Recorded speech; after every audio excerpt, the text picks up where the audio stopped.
Three. Welcome to Gospel Bytes. Greetings and welcome to Gospel Bites, where we take a bite of the Gospel for the day. Today is Thursday, July 16th.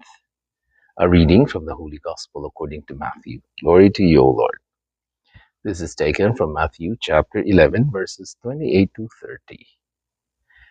Jesus said, "Come to me, all you that are weary and are carrying heavy burdens, and I will give you rest. Take my yoke upon you and learn from me, for I am gentle and humble in heart, and you will find rest for your souls.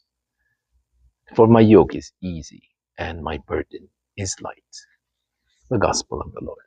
Praise to you, Lord Jesus Christ.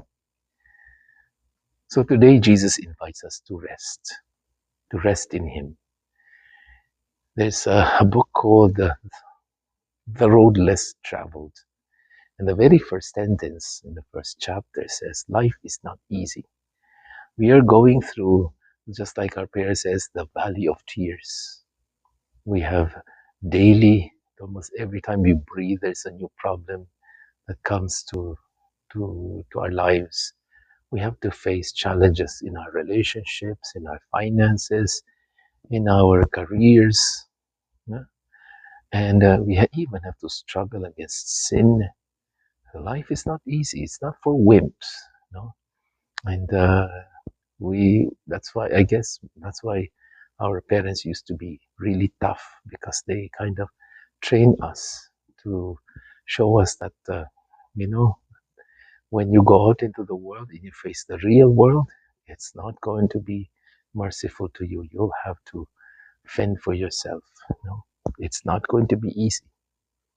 And Jesus knew that.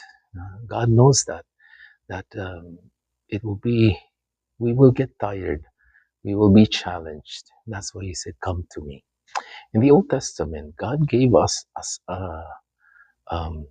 seventh day. You know, He said, "Well, in 6 days you can work and do anything, but on the seventh day you have to rest." God did not rest because um, He was tired.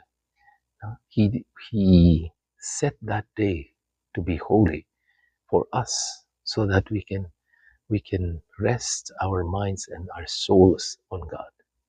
One time I was teaching catechism and I asked the children, how would you like if you will be going to class 7 days a week, every day, so there's no break, no weekends, just you go to class every day. Would you like that? I said, no, no, no, we don't like that. How would you like it if your parents would work 7 days a week? You don't get to see them because they're working 7 days a week. I say, no, no, no, no. So God gave us that day so that we don't just rest our bodies, but we also rest our soul, so that we can place our cares upon God. When we can say, I don't have to work today, I think God can take care of me even for just one day. I don't have to worry about my career. I don't have to worry about what's going to happen to me. Where am I going to get my food today? I know I can trust God is going to look after me. Otherwise, if we're just working, it's almost like we're living just for work. It's almost like we don't trust God to look after us. That's why I have to work so hard, because I cannot trust anybody else to look after me. The moment I put down the plow, then I'm going to starve. But when you say, well, it's Sunday, I can rest, and God's going to look after me. It's a matter of trust, uh, and we know you can trust the Lord. So take some time and rest in the Lord. Put your cares in the Lord. I'm Father Jair Zambrano for another edition of Gospel Bites. God bless you. Have a nice day.